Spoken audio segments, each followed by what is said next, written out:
Hi friends आपनालोक सकलोके पुनरबार मोर YouTube channel स्वागतम जानाइছো। आज आको এটা নতুন ৰেচিপি ব্লগ লৈ আপোনালোকৰ ওচৰত উপস্থিত হৈছোহি। আহকচোন আৰু বাৰু আজি কি বনালো আৰু কেনেদৰে বনালো চাওঁ। আজি বনাবলৈ লৈছো এয়া হাঁহৰ মাংস। হাঁহ এটা কাটি কুটি একদম সাফা কৰি ধুই পখালি লৈছো, যেটো আপোনালোকক দেখুৱা নহলে আৰু ভাবিলো এই মাংস ৰেচিপিটো আপোনালোকৰ লগত শেয়াৰ কৰো। তাৰ কাৰণে হাঁহৰ মাংসখিনি মই ধুনীয়াকৈ কাটি কুটি একদম ধুই পখালি ৰেডি কৰি ললো।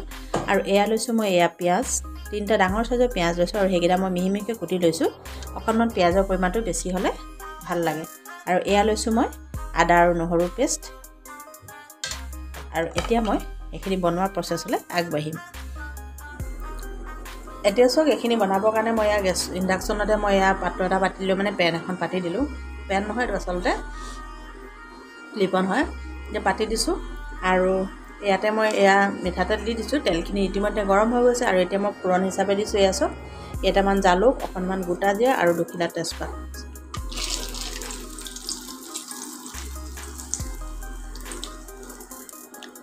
এতিয়া এখিনি সক ফুটি গৈছে।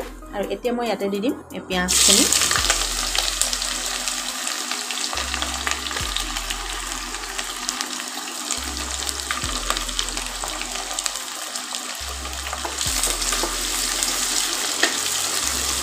ধুনীয়াকৈ লৰাই দিম।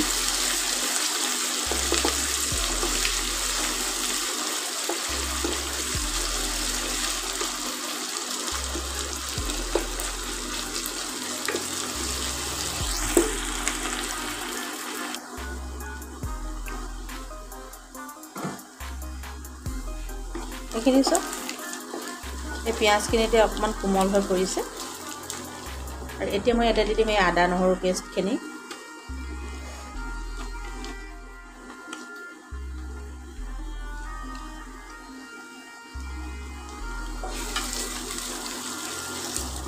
আৰু এইখিনি একদম ধুনীয়াকৈ ভাজি ল'ম, যেতিয়ালৈকে ইয়াৰ কেঁচা কেঁচা গোন্ধ গুচি নাযায়।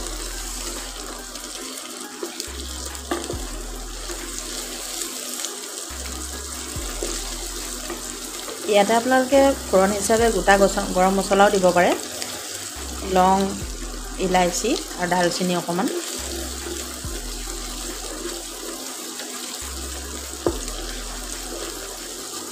এইটো অপচনেল হয়। যিমানে সিম্পলকৈ বনাব সিমানে ইয়াৰ টেষ্টটো বহুত বেছি ভাল লাগে।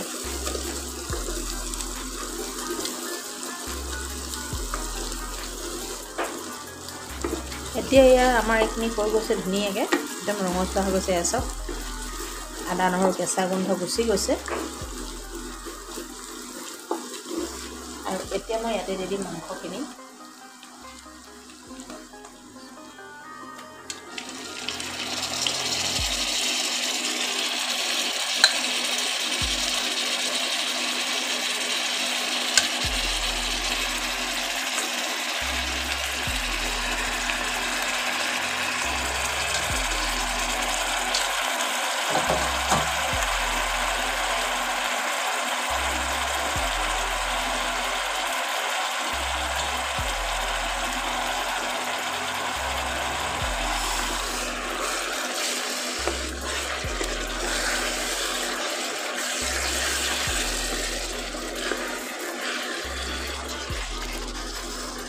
এতিয়া ইয়াতে দি দিম নিমখ,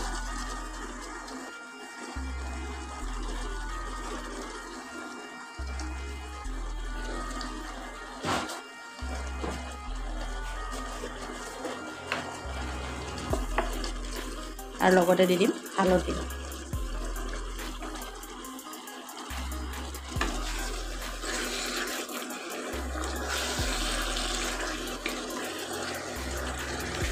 আৰু এইখিনি ভালদৰে লৰাই দিম এবাৰ।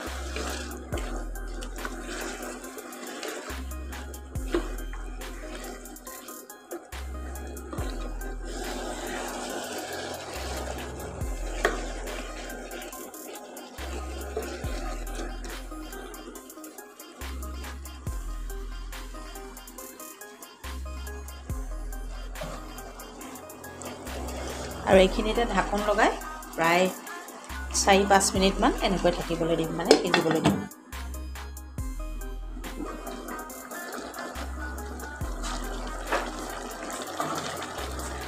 এতিয়া সব এইখিনি আমাৰ পুৰা 5 মিনিটমান হৈ গৈছে ইয়াৰ পৰা দেখিছেনে একদম পানী ওলাব ধৰিছে আপুনি আৰু অকণমান সিজিব দিব লাগিব যেহেতু ইয়াৰ পৰা পানী ওলাই আছে আৰু অকণমান সময় সিজক প্ৰায় 2-3 মিনিটমান তাৰপিছত আকৌ দেখুৱাই আছোঁ এতিয়া চাওক এইখিনি আমাৰ আকৌ 2-3 মিনিটমান হৈ গৈছে ইয়াৰ পৰা পানী ওলাই আছে অকণমান মজা লৈছোঁ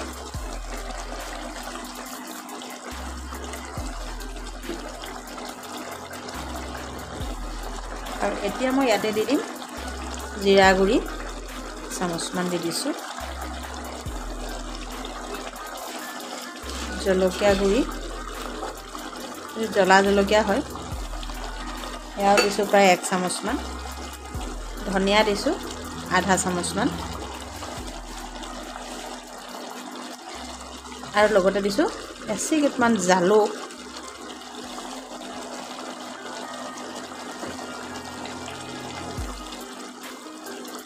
আৰু দিছোঁ কাশ্মীৰী জলকীয়া গুড়ি কালাৰৰ কাৰণে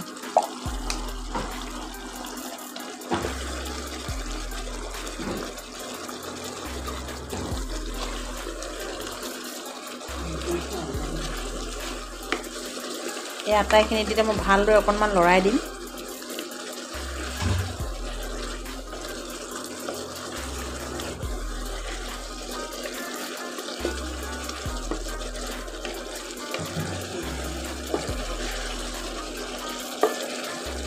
আৰু আজি এই মাংসখিনি মই বনাম মানে বনাইছোঁ কুকাৰত এতিয়া মানে কুকাৰত হুইচেল মাৰিবলৈ দিম এইখিনি মই এতিয়া মজাই লওঁ প্ৰথমে ভালদৰে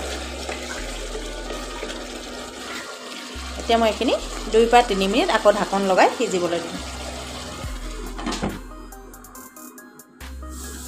এতিয়া চাওক এইখিনি আমাৰ এয়া দেখিছেনে 3 মিনিটমান হৈ গৈছে আৰু এতিয়া মই ইয়াতে দি দিম এয়া পাচলি অকণমান দি দিছোঁ ওলকবি আৰু দিছোঁ আলু এই অপশ্যনেল হয় আপোনালোকে একো পাচলি নিদিয়াকৈ এইদৰে বনাব পাৰে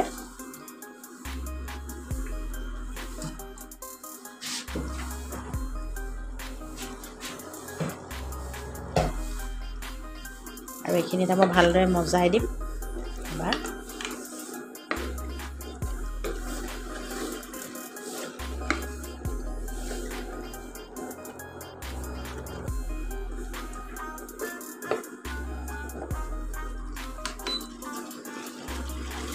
আৰু এইখিনি মই এতিয়া আকৌ 1 মিনিটমান থাকিবলৈ দিম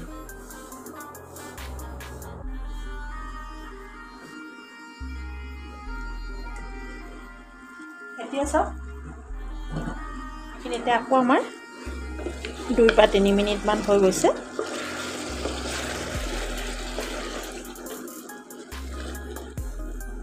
এইখিনি এতিয়া ভালদৰে মজাই দিম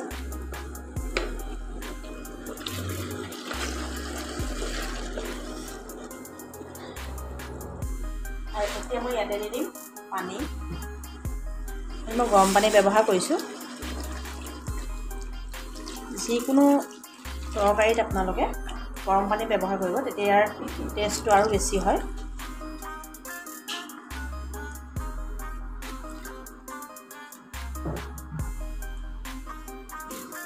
এতিয়া মই ইণ্ডাকশ্যনৰ ফ্লেমটো বঢ়াই দিছোঁ আৰু এইটো মই হুইচেল মাৰিবলৈ দিম 2-3টা ভালদৰে হুইচেল মাৰিবলৈ দিম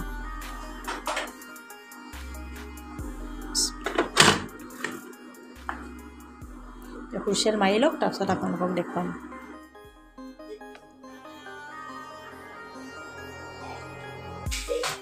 এয়া চাওক এয়া এতিয়া আমাৰ একদম কম সময়তে আৰু কম মছলাই বনোৱা হাঁহৰ মাংস ৰেডি হৈ গৈছে একদম ইউনিক ষ্টাইলত বনাইছোঁ এইদৰে আপোনালোকে হাঁহৰ মাংস বনাই এদিন ট্ৰাই কৰি চাবচোন ইমানেই বেছি টেষ্টি হয় কালাৰ চাওক না কি ধুনীয়া হৈছে দেখিছেনে এই ৰেচিপিটো আপোনালোকে ভাত ৰুটিৰ লগত ভাত ৰুটি পৰঠা চবৰ লগতে পৰিৱেশন কৰিব পাৰে